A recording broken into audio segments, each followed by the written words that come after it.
As we all know, people are biologically divided into male and female from birth, XX for female and XY for male, which are much more complicated than a biological binary, XXY or X, such as biological difference are used to justify social difference. Gender stratification or inequality is generated in social construct attributes, male or female, regulate in their relative roles and behavior. To be more specific, social expectation, power of social context, and the organization of social are based in gendered dichotomy, which is fixed in relative stereotype or different genders.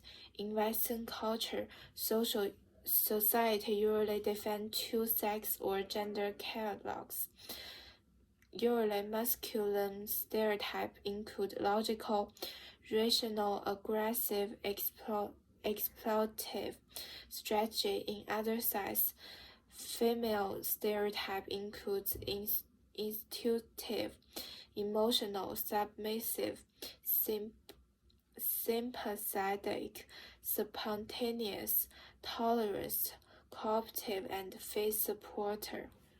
In 1989, Goffman raised a new concept, gender advertisement and the presentation of self in daily life, which includes gender and social interaction and gendered identity or displayed in advertisement. This embodies the feminist and masculine touch. There are advertisements that show men and women in same frame, with men in superior perception more dominant, while men are in a controlled perception. In Jill Cuban's The Dangerous Way I'd See Women advertised, she suggests that it helps construct a perception of masculinity and femininity when we touch them. Most people think that advertising can't change people's mind, but the impact of advertising is settled and cumulative.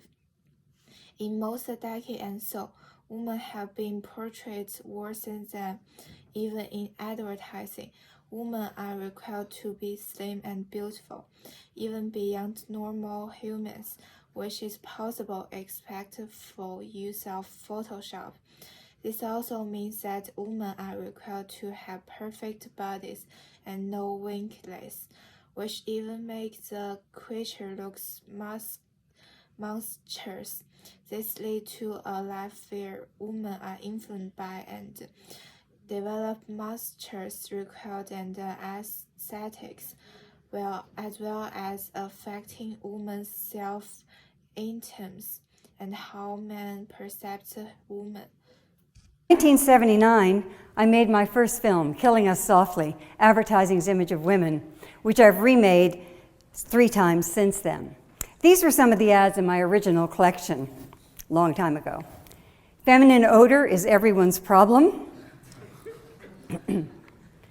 If your hair isn't beautiful, the rest hardly matters.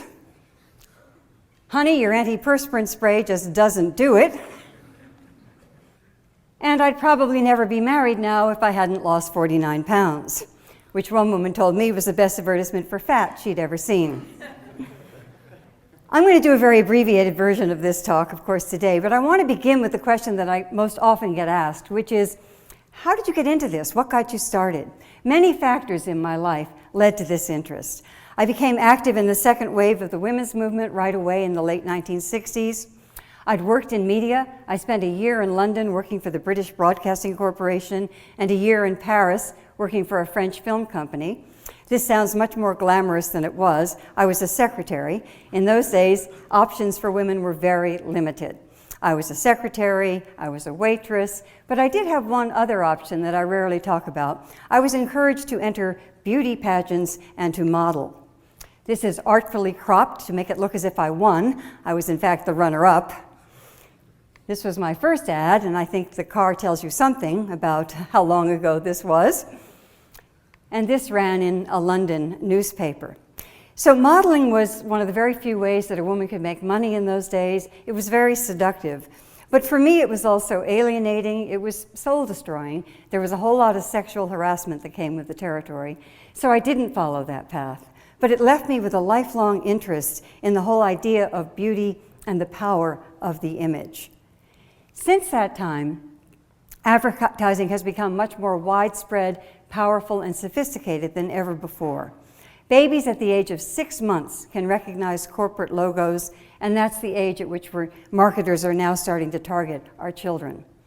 At the same time, just about everyone feels personally exempt from the influence of advertising. So wherever I go, what I hear more than anything else is, "Oh, I don't pay attention to ads, I just tune them out. They have no effect on me." I hear this most often from people wearing Abercrombie t-shirts, but that's another story. The influence of advertising is quick, cumulative, and for the most part, subconscious. Ads sell more than products. But on the contrary, men are allowed in advertisement to be most positive, such as stronger, which lead to women in a threatened world, because in advertisement, women's images and body language are mostly expressed and defined as passive, vulnerable, and submissive. Also, many young children express mature sexual movement and behavior, which can lead to sexual abuse and increase risk to children. But equally, men are encouraged to view girls as sexual objects, encourage purse conscious and learn infidelity.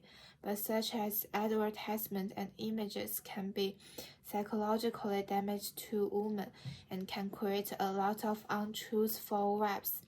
So does the patriarchy, the social in which men dominant women, such as the 1 in 4 women who are subject to physical violence by an intimate partner.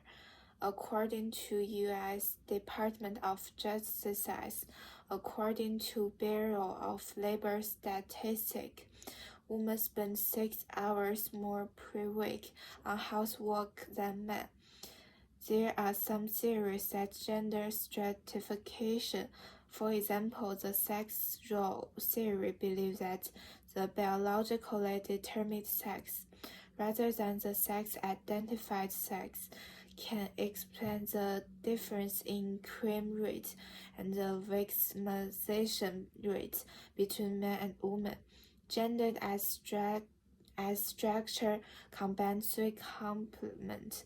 Gender operates at individual, interactional, and institutionalized levels.